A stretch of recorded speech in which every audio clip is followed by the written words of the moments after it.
Hello students, welcome to the Pole Science of class 9, and today we will proceed with the important questions and answers. That means we will have a discussions on all these important questions and answers. Previously we have completed the revision part of the chapter number 3, Constitutional Design. So today we shall proceed with all the important questions and answers. Let us proceed then. So the first question is, what do you mean by political equality? Now, as a whole, if we need to understand political equality, then we can say that political equality is actually the universal adult franchise or the right to vote. That means in India it is 18 and above for any individual. That must be 18 and above to actually utilize the right to vote. So let us look at the answer then. Every citizen is entitled to all the constitutional rights and freedoms without making distinction of any kind like gender, race, status, religion, etc. Equal voting right to all adult citizens of country, be it rich or poor, with no discrimination, comes under political equality. That means what we as an individual born in a particular country are given what? Are given every rights and freedoms so that we can make use of that irrespective of our caste, religion, race or status. So likewise, equal voting right is also given to adult citizens from age 18 and above, and while giving the right to vote to an individual, it is not seen that that individual is rich or poor. So without discriminating on the grounds of rich or poor, the right to vote is given to an individual, and this is what is known as the political equality. After that, what is meant by the term preamble? So regarding the term preamble, the preamble is an introduction to the constitution which contains the ideals and basic principles of the Indian constitution. Clear? So in simple words, if you have to write about the preamble, you will write like this, that it is actually the introduction to the constitution which contains ideals and basic principles of the Indian constitution related to what? Sovereignty, justice, equality, fraternity, all those things that are included are there in the preamble. So it is the introduction to the Indian constitution. After that, mention any one feature of a foreign constitution which inspired the constitution makers of the Indian constitution. So regarding this question, what it is written, that our Indian leaders were very much inspired by some of the foreign countries' constitution actually. So the question is asked about that, related to that only, that mention any one feature of a foreign constitution, that means of outside countries, which actually inspired our leaders to include that in our own Indian constitution. So what will be the answer then? Number 1 will be practice of parliamentary democracy in Britain. That means whatever the practice of parliamentary democracy was in Britain, that thing was included in our Indian constitution. And from the United States, it was the Bill of Rights that was included in our Indian constitution. Clear? After that, who was the president of Constituent Assembly? And the answer would be Rajendra Prasad. As in the previous class also we have gone through this. We have gone through the picture of Rajendra Prasad also and his designation also, if you remember. Next question, what was the main contribution of Sardar Vallabhbhai Patel just after independence? So regarding Sardar Vallabhbhai Patel, what was the prime contribution made by him after independence? That means, if you remember, there were 547 princely states, and the British gave them 3 options. The first option was that they might come and join with India, or the second option was they might join Pakistan, and the third option was that they might remain independent also according to their choice without coming to any of the countries like India and Pakistan. So in this case, while making the constitution, it was a very bigger task to solve actually. So in that meantime, who helped to actually merge all these princely states into India? Sardar Vallabhbhai Patel was the person who played a very important role and actually convinced all the kings or the prince of the princely states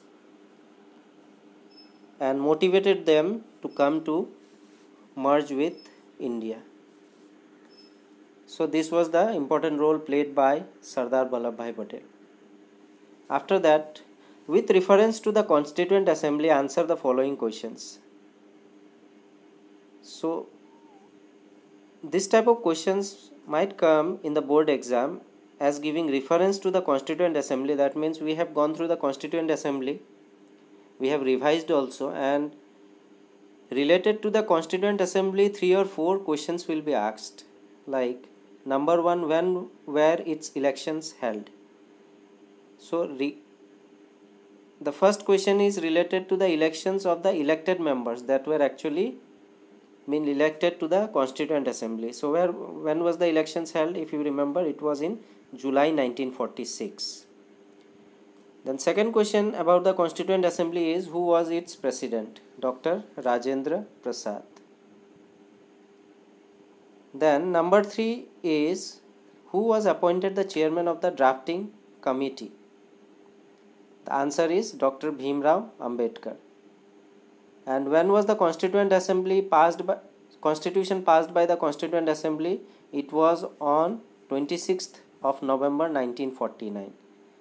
And one more question can be included here, that when was the Constitution came into effect? It was exactly 2 months after, that was on 26th of January 1950, which is also celebrated as Republic Day. Clear? So related to particular topic, this kind of questions might come, which will carry 4 to 5 questions. So please be prepared about every topic, and please go through each and every topic and try to build concept wherever applicable. After that, what is the Constituent Assembly? It's a short type question regarding the knowledge regarding Constituent Assembly, what it is. The drafting of the document called the Constitution was done by an assembly of elected representatives called the Constituent Assembly. So what was the Constituent Assembly actually? This was actually the drafting of document called the Constitution. They were preparing the Constitution, and it was done by an assembly of elected representatives of around how many people? 299 people that are actually elected to the Constituent Assembly, and they were preparing the draft of the document for preparing the Constitution, and it is only known as the Constituent Assembly. After that, what do we call a state where head of the state is an elected and not a hereditary person? That means republic means what? Because the head of the state, that is the president, is an elected person, and it is not a hereditary position. That means, how can we know that if a state is an elected and it is not an hereditary person? Simple. In a country where the head of the state, like prime minister and president, if they are elected through elections, that means they are through the elected process, and that also makes sure that they are not holding any hereditary position. After that, let's move on to the next question. Assess the Constitution made by the Constituent Assembly to form the Indian Constitution. That means, what are the process that was actually going, or that was actually made while preparing the Constitution by the Constituent Assembly? We have to answer this. So number 1, it worked in a systematic, open and consensual manner. That means the Constituent Assembly, while preparing the Constitution, they did what? They worked in a very systematic way, they worked in a very transparent and open manner so that everything is open to everyone, and also in consensual manner. After that, basic principles were decided. Drafting committee prepared a draft. So while preparing the draft, basic principles were decided. That means whatever the things are to be included, these were included in that draft by the drafting committee. After that, the third thing that was done was discussions on several rounds occurred clause by clause. And while preparing the constitution, they actually went through what? Clause by clause, having discussions on each and every point. Suppose there are 1A, 1B, 1C, 1D like this. If suppose they have from 1A to 1D, that means 4 clauses are there. So they were having discussions like clause by clause. They were having discussions on clause number 1A, then followed by clause number 1B. Like this they were going what? Clause by clause, having detailed discussions on every topic. Fourthly, they worked for 114 days and spread over 3 years. So just think that from 1946 to 1949, they spent around 3 years, and in between these 3 years, they worked regularly for 114 days in between these 3 years. So this was such a dedication for all of the members related to the Constituent Assembly while they were preparing the Constitution of India. After that, every document was recorded and preserved to form 12 bulky volumes of the Constituent Assembly debates. And this was actually whatever the discussions were going on clause by clause, and from starting of 1946 to 1949, and in between these 114 days which the Constituent Assembly members actually spent, all these things were recorded also, and they are preserved also, and after that they were printed also, and after printing there came 12 bulky volumes of that constitution of our country. Clear? Next question is, Indian Constitution adopted many institutional details and procedures from different countries. Justify by giving examples. So this type of questions frequently comes in the board exam of the pol science. Like Indian Constitution adopted many institutional details. That means you need to understand this question. What does this question means, or what they are actually trying to ask. If it is written that Indian Constitution adopted many institutional details and procedures from different countries, that means it is related to what? As our leaders were very much inspired from the foreign countries' constitution, so this question is also related to that only. So the answer would be, India adopted the principle of liberty, freedom and justice from the French Constitution. So if we talk about we are getting liberty, freedom and justice from our constitution, this is actually inspired and taken from the French Constitution. As earlier the French Constitution, liberty, freedom and justice were followed, and getting inspiration from this, they adopted the freedom of liberty, justice from the French Constitution. After that, we have also adopted Bill of Rights from the United States of America, and whatever the rights are given, fundamental rights, that is actually taken from or borrowed from the Bill of Rights, that is of the country United States of America. And next is the practice of parliamentary democracy has been adopted from Great Britain, and whatever the parliamentary democracy we are following, which is having a bicameral legislature, that means 2 houses of the parliament, that is actually inspired and taken from the parliamentary democracy of the Great Britain. Clear? So moving on to the next question. The manner in which the Constituent Assembly worked gives sanctity to the Constitution. Justify. That means purity is there, and that sanctity only we need to justify. First, some basic principles were decided and agreed upon. Then a drafting committee chaired by Dr. Bhimrao Ambedkar prepared a draft constitution for discussion. Several rounds of thorough discussion took place on the draft constitution clause by clause. The above mentioned points prove that the Constituent Assembly maintained a democratic attitude. So how can we tell that Constituent Assembly worked give sanctity? Because it was in an open and transparent manner. They were having discussions, talks, clause by clause.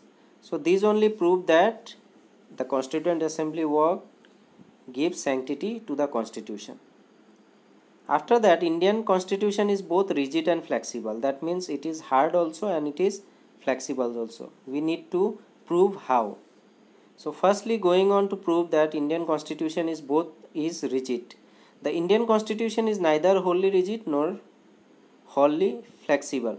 This is called rigid because some ideals in the Constitution like equality, secularism, democracy, sovereignty, etc. cannot be changed. That means if we tell that Indian Constitution is rigid, how it is rigid? That means Indian Constitution is rigid in the sense that whatever the equality and secularism and the principle of democracy and sovereignty etc. are followed, that cannot be changed by any rulers that come to powers.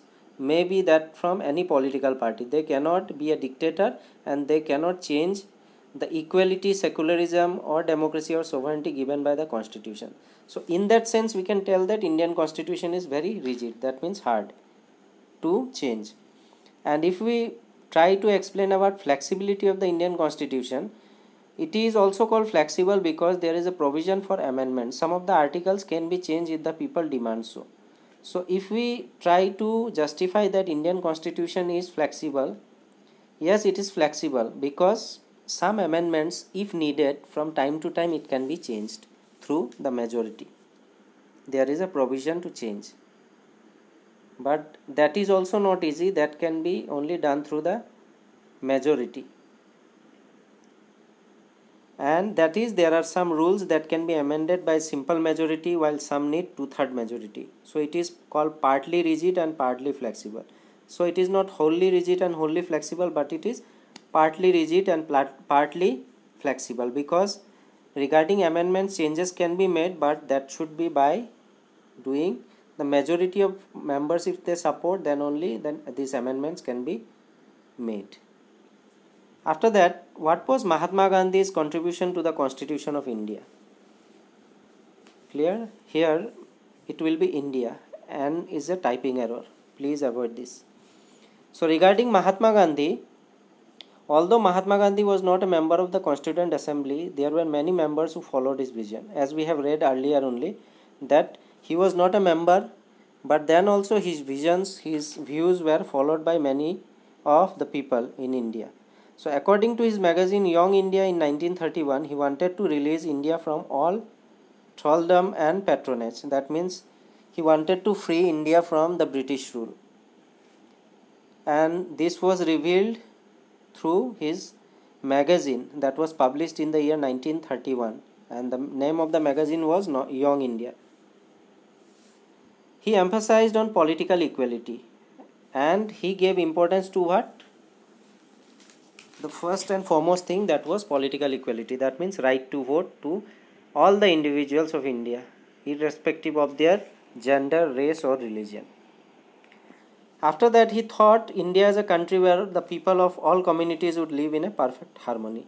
And he also dreamt, other than giving the political equality to every people irrespective of their religion, he also thought of India where there were many languages, many religions like Hindus, Muslims, Sikhs, Christian. He wanted all these religions to live in a harmonious way together. After that, he wanted India where there could be no room for the curse of untouchability. Women would enjoy the same rights as men. And after that, the third dreams or wish that he had in his mind was anything related to untouchability should be abolished. That means no lower caste and upper caste should be there, and the system that follows the untouchability should be perished from the Indian society.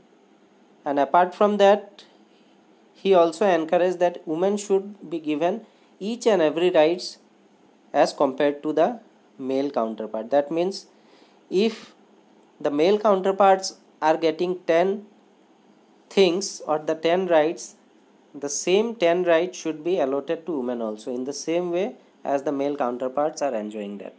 So this was the 3 dreams that was in the mind of or in the visions of Mahatma Gandhi. After that, describe any 5 salient features of the Constitution of India. So if this kind of question comes, then the salient features related to the Constitution of India will be that which is actually the preamble of India, like sovereign, socialist, secular, democratic republic. After that also justice, equality, fraternity, all these things will be counted as what? The salient features related to the Constitution of India.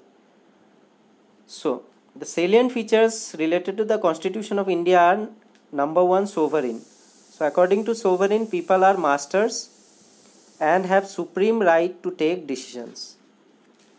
Clear? After that, the second salient feature is that it is socialist. That means wealth to be shared equally. After the third salient feature is that it is secular. That is, it is based on the freedom of religion and all religions should be treated equally. Number 4 salient feature is that it is democratic in nature. That means people have political equality, right to vote. And last but not the least, related to the salient feature is it is republic. That means head of the state is an elected person. That means should be a common man. It can be any of us, from any of us. He or she should be a common man, and that should be elected by the people through the vote or the right to vote. So we have come to the end